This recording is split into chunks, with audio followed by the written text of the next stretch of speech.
I have spent 30 years in uniform studying naval warfare and strategic deterrence in the Middle East theater. I have watched carrier battle groups project American power from the Mediterranean to the Arabian Gulf through 3 decades of operations. Nothing in that experience prepared me for what arrived at Bandar Abbas Naval Facility between the 18th and 23rd of April. 500 DF-21D anti-ship ballistic missiles transferred from the People's Liberation Army Rocket Force to the Islamic Revolutionary Guard Corps Navy in what represents the largest single weapons transfer in the history of the Iran-China strategic partnership, not components. Not technology transfer for domestic production. 500 complete operational missiles with transporter erector launchers, fire control systems, and technical support personnel. And Washington has gone silent. I want to be honest with you about something.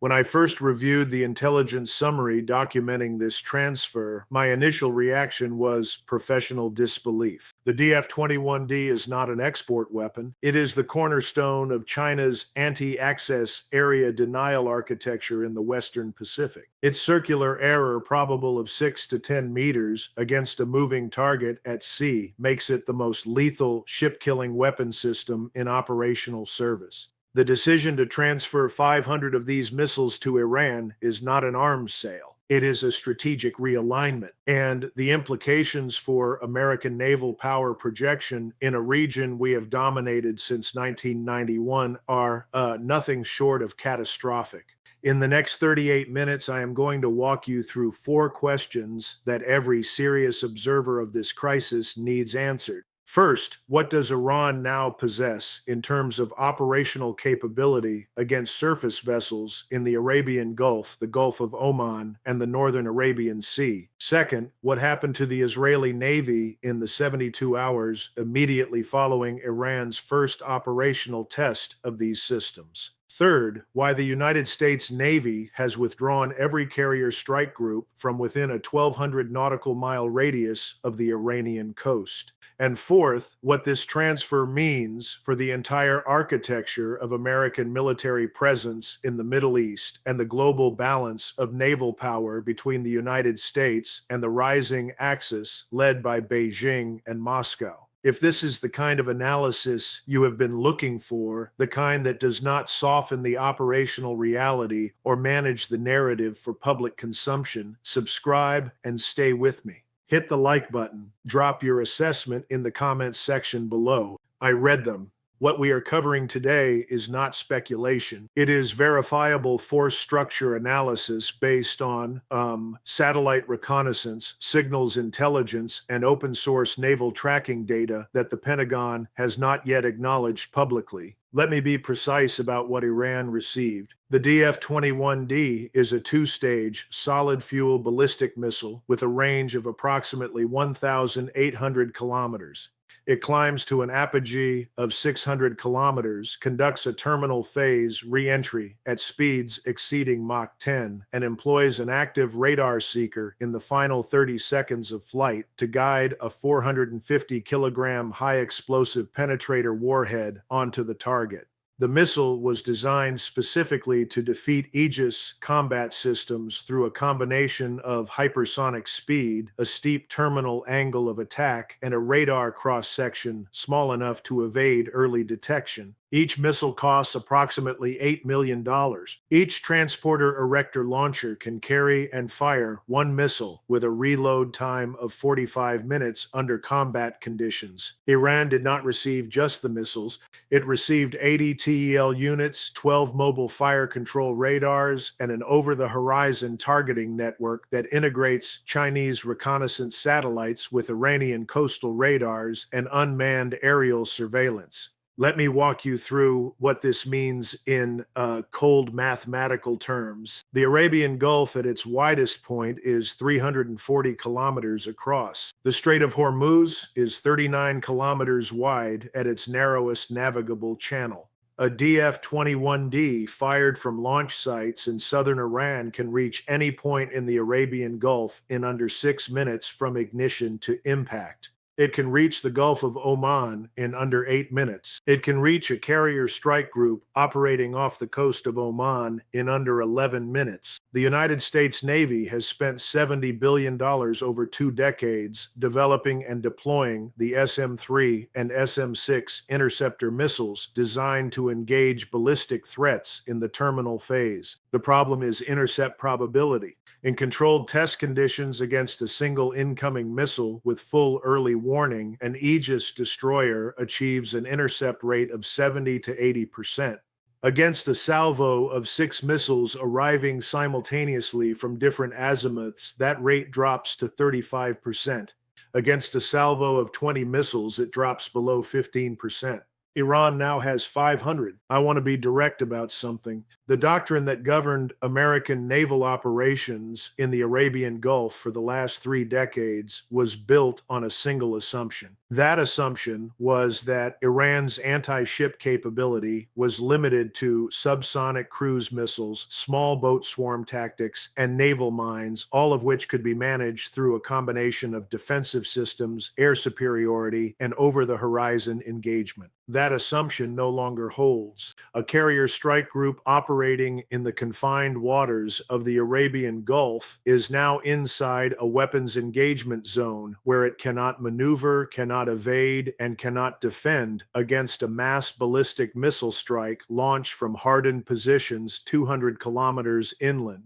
The carrier is no longer the projecting force. It is the target, and the Pentagon knows it. Phase 1 began 72 hours after Iran completed the operational deployment of the first 50 missiles to launch sites near Bandar Lenge and Keshem Island. Israeli naval intelligence had been tracking the transfer since the 3rd week of April. On May 6, the Israeli Navy conducted what it described publicly as a routine freedom of navigation transit through the Gulf of Oman, with 2 SAR 6 class corvettes escorting a refueling vessel approximately 190 nautical miles southeast of the Strait of Hormuz. The stated purpose was to signal continued Israeli maritime access in international waters despite the new Iranian capability. The unstated purpose was to test Iranian willingness to employ the DF-21D against a high-value naval target under ambiguous rules of engagement.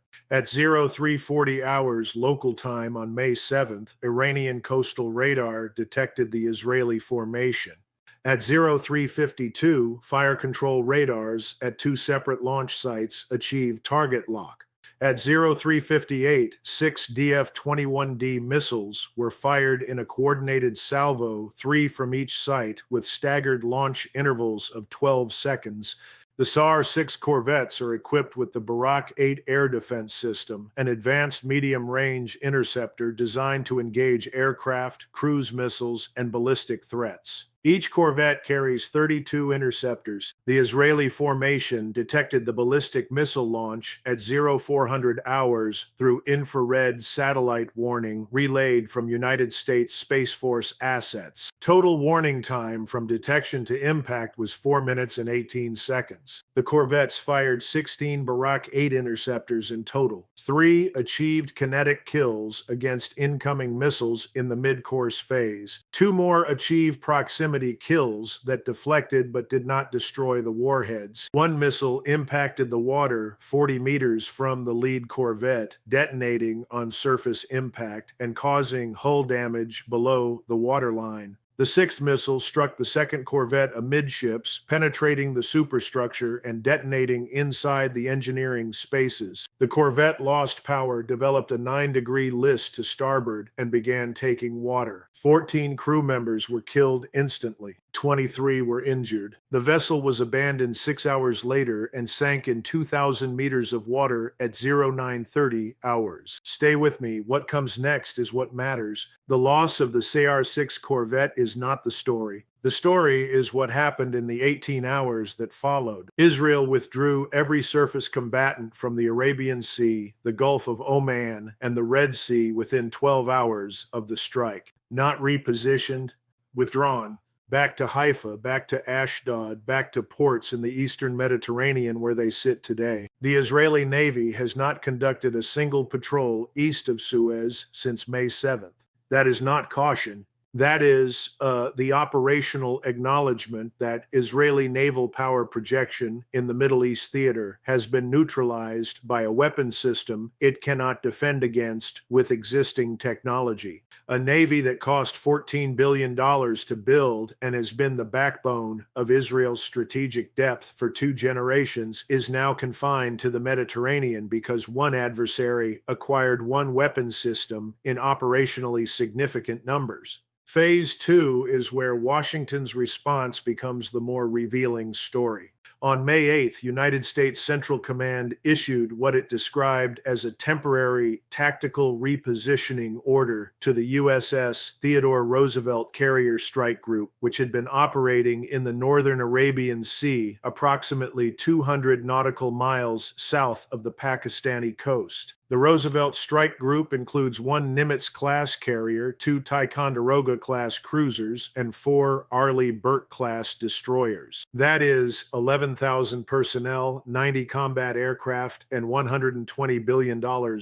in hardware. The repositioning order moved the strike group south and east to a position approximately 1,000 nautical miles from the nearest Iranian launch site, outside the maximum effective range of the DF-21D, even with over-the-horizon targeting. The official explanation was routine scheduling and logistical considerations. The actual explanation is that the United States Navy determined it could not defend a carrier strike group against the scale of threat now operational on the Iranian coast. I have sat in enough Pentagon briefing rooms to know what that kind of decision represents. It represents the admission that the carrier, the single most expensive and strategically significant platform in the American military arsenal, can no longer operate in a theater where an adversary possesses theater-level anti-ship ballistic missiles in large numbers with Chinese fire control architecture.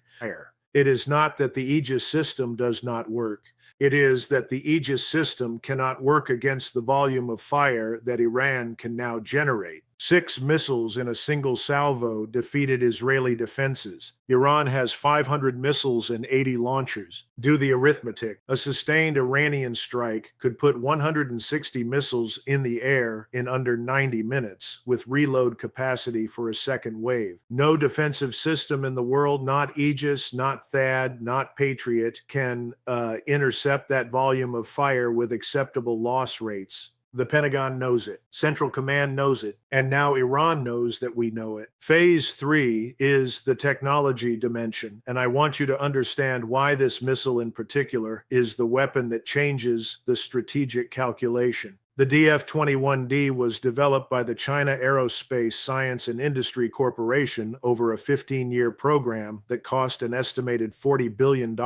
It entered operational service with the PLA Rocket Force in 2010. Its development was driven by a single strategic imperative: to deny the United States Navy the ability to operate carrier strike groups within the first island chain during a conflict over Taiwan. The missile achieves this through a combination of 4 design features that make it nearly impossible to defeat with existing interception technology. First, a 2-stage solid fuel propulsion system that allows launch from a mobile platform with minimal preparation time. Second, a separating maneuverable re-entry vehicle that conducts evasive maneuvers during the terminal phase, complicating intercept geometry. Third, an active radar seeker with a scan angle of 40 degrees and a detection range of 60 kilometers that allows autonomous terminal guidance even under electronic warfare conditions. Fourth, a warhead designed to penetrate aircraft carrier flight decks with sufficient explosive force to destroy internal hangar spaces, aviation fuel distribution, and munitions magazines. The cost asymmetry is what makes this weapon strategically decisive. A DF-21D missile costs $8 million. A Nimitz-class aircraft carrier costs $13 billion. An Arleigh Burke destroyer costs $2 billion. The interceptor missiles used to defend those assets, the SM-3 Block 2IA, cost $36 million each. To achieve a 90% probability of kill against a single incoming DF-21D requires firing 4 interceptors, a cost of $144 million to stop an $8 million threat. To defend against a salvo of 50 missiles requires firing 200 interceptors at a cost of $7 billion, and you still lose 5 targets statistically. Iran now has 10 times that number. The economic arithmetic of this exchange is completely in favor of the attacker, and there is no foreseeable technology in the American acquisition pipeline that changes that arithmetic in the next 10 years. Phase 4 is the institutional failure inside Washington that allowed this to happen, and I want to be direct with you. I testified before the Senate Armed Services Committee in 2019, warning that the proliferation of Chinese anti-ship ballistic missile technology to strategic partners in the Middle East was not a hypothetical future threat, but an active transfer program that required immediate diplomatic and intelligence interdiction. That testimony was ignored. The assessment was that China would not risk transferring its most sensitive naval warfare technology to a regional partner because it would compromise the secrecy of the targeting algorithms and fire control software that make the system effective. That assessment was wrong. What the intelligence community failed to understand was that China's strategic calculation had shifted. Beijing determined that the value of constraining American naval power projection in the Middle East, thereby forcing a reallocation of carrier strike groups away from the Indo-Pacific, outweighed the risk of technology compromise. The transfer of 500 DF-21D missiles to Iran is not an arms sale. It is a strategic investment by China in the construction of a multi-theater anti-access network that fragments American military presence across 3 oceans simultaneously. Let me tell you something about what is not being said in public statements from the Pentagon or the State Department. The withdrawal of American carrier strike groups from the Arabian Gulf and the Northern Arabian Sea is being described as temporary and tactical. It is neither. It is the recognition that the fundamental operating assumption of American naval power, that the carrier strike group is an untouchable instrument of coercive diplomacy, no longer holds in any theater where an adversary possesses robust anti-ship ballistic missile capability with targeting infrastructure capable of tracking and engaging moving targets at sea in real time. That is not a temporary condition. That is the strategic environment for the next 20 years, unless the United States develops and deploys a defensive system capable of intercepting hypersonic maneuvering re-entry vehicles at intercept rates above 90% against salvo attacks. No such system exists. No such system is in engineering development. No such system will be operational before 2038 at the earliest, according to the Defense Advanced Research Projects Agency's own timeline. I want to come back to a point I made earlier. The Israeli Navy is not coming back. Israeli naval operations east of Suez are finished for the foreseeable future.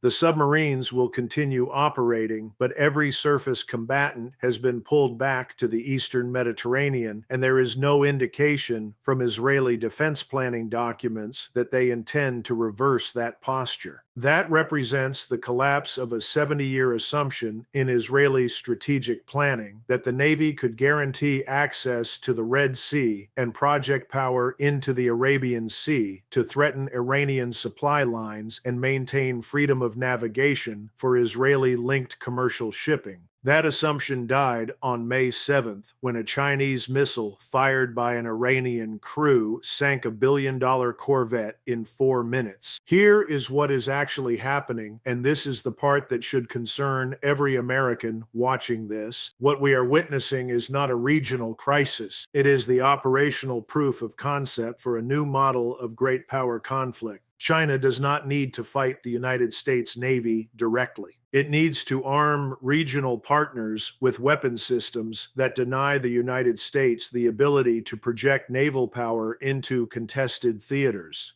Iran now controls the Arabian Gulf and the Gulf of Oman as an anti-access zone. If China transfers the same system to Pakistan, the Northern Arabian Sea becomes an anti-access zone.